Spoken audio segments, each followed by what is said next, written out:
After Lithuania was annexed to Russia, the situation of all residents of Lithuania worsened in one way or another. After losing its state, the gentry, from citizens who were able to participate in solving the affairs of the state, turned into merely privileged subordinates of the Russian Tsar. The abundant small gentry, especially the landless ones, caused anxiety to the Russian authorities. They were regarded as a possible disturber of political peace. At the proposal of Platon Zubov, Empress Ekaterina II of Russia agreed to transfer such noblemen, about 10,000 people, to the recently annexed and sparsely populated Crimea and the northern coasts of the Black Sea. Her death did not allow her to put this idea into effect. Pavel I decided to permit the small gentry to serve in the Russian army as non-commissioned officers. It is true, however, that there were almost no such volunteers.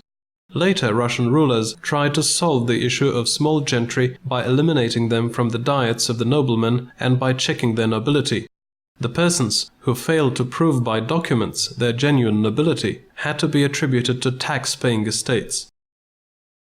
Self-government of the gentry was restricted even more after the uprising of 1831.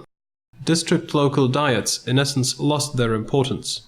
They only elected representatives to the province local diet of the nobleman, which was supervised by the prosecutor and which considered the proposals of the governor.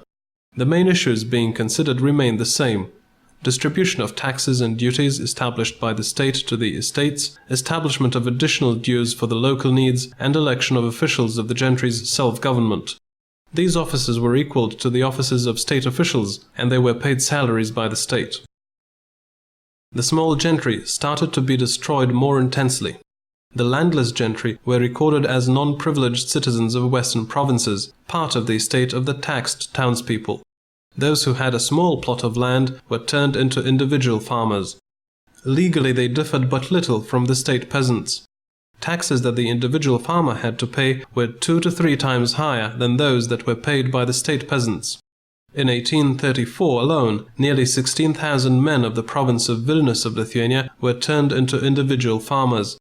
By the 7th decade, about 490,000 people, or 4.5% of the country's population, lost nobility in the entire region of the empire referred to as the Western Provinces. Even the landowners who failed to prove their nobility by documents lost their ownership rights, and within 3 years had to sell the estates that they owned. They took their time to do that, and in 1847 an ordinance was issued under which the estates which were not sold were expropriated, and the state paid an established compensation to the former owners. Towns and townspeople changed in the composition of the Russian Empire. Most small towns lost the self-government rights. They were managed by the estate administration, and some of them were given over to landowners. Townspeople actually lost their freedoms. It was only Vilnius and Kaunas which had the status of the towns of a province, as well as some centers of districts, which were granted even narrower rights of a district town, that retained limited self-government, given to them by the laws of the Russian towns. Ukmergė, Švenčionys, Raseiniai and Panevėžys were deprived of the rights of the town. True, they recovered them by the year 1837. In 1876, the regulations of Russian towns, adopted in 1870, entered into force in Vilnius and Kaunas provinces. The town Duma was elected by the property owners rather than by the estate representatives. The head of the town, as it was called, or in other words the president, headed the Duma and its executive body, the town council. In the northwestern land, the governor had to approve the head of the town. The reform of 1892 restricted the town self-government even more. The property census of the electors was increased, and the governor had to approve all the decisions made by the Duma that were of greater significance. Boards of townspeople were established in smaller and larger towns. They consisted of the elder and several members elected by the townspeople. In other towns there were simplified boards consisting of the elder and his deputy. All in all, there were 75 town dumas and boards of townspeople and 66 simplified boards in Kaunas province. Until 1872, the system of courts changed perhaps the least. Its lowest chain in essence remained the same as in the time of the Grand Duchy of Lithuania. However, judges to district or castle courts were appointed by the administration of the province already. Cases of appeal were investigated by the ruling Senate in St. Petersburg. People were tried according to the Third Statute, and sentences were pronounced in the name of the Tsar. Pavėluotai ir ne visa buvo įgyvendinta 1864 metų Rusijos teismų reforma. The Russian court reform of 1864 was implemented with delay and not in full. It was planned to establish non-class courts, the bar, to introduce contests of the parties, independence of judges of the administration, as well as publicity of courts. After 1872, the office of the peace judge of the district was established. In the northwestern land, the judge was appointed by the administration. The appeal instance of this chain was the meeting of peace judges of the district. It was not until 1883 that Vilnius and Kaunas district courts were established. Apygardų teisėjus skyrė vyriausybė. Didesnės bylas jie nagrinėjo. The government appointed judges of districts. They investigated more serious cases together with the jurymen, which were chosen by the commission consisting of the marshal of the province, the administration, the prosecuting magistrate, and representatives of the police. In 1903, peace judges were replaced by the so-called Zemsky chiefs, who, as before, were appointed by the administration. The situation of peasants and non-privileged estates was made more difficult by the state taxes of Russia. The taxes, as compared with those in the time of the Grand Duchy of Lithuania, increased as much as threefold. In 1812, the poll tax was introduced. It had to be paid by every man of the non-privileged estate and by every so-called revisory soul.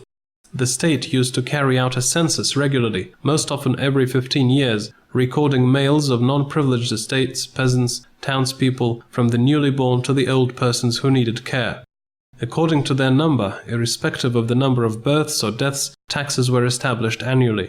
Owners had to collect taxes from their peasants, and bodies of self-government had to collect taxes from towns' estates which had to pay taxes, and then separately also from Jews. Another scourge of the non-privileged estates was the duty to recruit men to the Russian army. Usually from 1 to 5 recruits of the necessary age from every 100 revisory souls were taken to the Russian army. Recruits served for 25 years and later for 20 years. Then the term of service was reduced to 15 and finally to 10 years.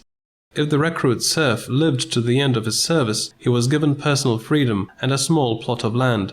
In some cases, one could ransom himself from the recruit duty. In the long run, the Khals served their duty in this way. In peacetime, approximately 1,300 recruits were taken annually from ethnographic Lithuania. 18 amžiaus pabaigoje, 19 amžiaus pradžioje, Vidurio Europos kraštuose, taip pat ir lietuviškoje. At the end of the 18th and the beginning of the 19th century, serfdom no longer existed in the lands of Central Europe. The Russian authorities refused to abolish serfdom in Lithuania according to the model of the Kingdom of Poland and the Baltic provinces. It is true, most landowners of Lithuania had more labor force than it was necessary to farm the land.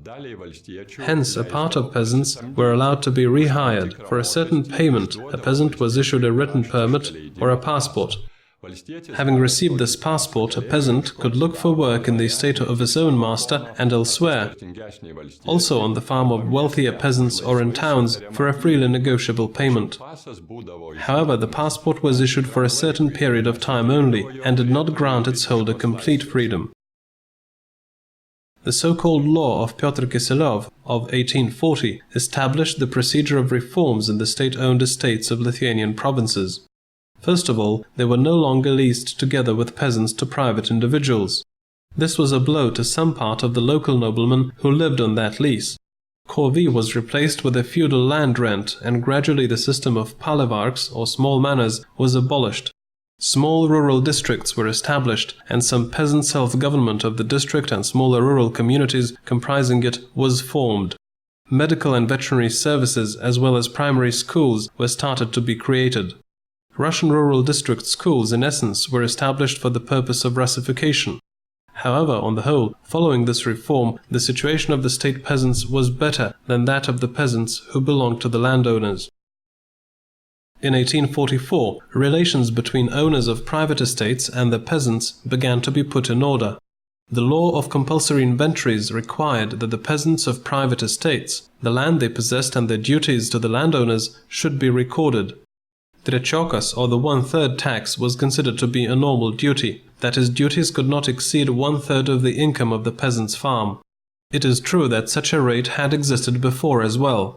Compulsory inventories only legalized it and granted a peasant the right to appeal to the administration if the landowner tried to increase it. The corvée rate of 6 and 8 to 12 days from the farm was established in Vilnius and Kaunas provinces. This rate was even larger than the prevailing one. On the whole, the compulsory inventories somehow restricted the landowner's powers with respect to peasants. The landowner lost the possibility to deprive the peasant of the plot of land to be allocated that was marked in the peasant's inventory. Apart from dependent peasants, there were also free people in Lithuania, non-enslaved peasants, who had freedom of movement. Most of them lived in Žemaitija. They had a status similar to that of leaseholders. They paid money or worked for the plot of land received from the owner. After Lithuania's annexation to Russia, the number of free people was constantly on the decrease. In 1795, the number totaled 105,300. In 1816, it stood at 64,200, and in 1859, it came down to 32,600. In 1840, free people who lived in state-owned estates were equal to the state peasants, or those who were registered in towns to townspeople. Nevertheless, the number of non-enslaved people was large. By the way, it was the attempts to enslave them that caused the largest number of social conflicts and disturbances of that period.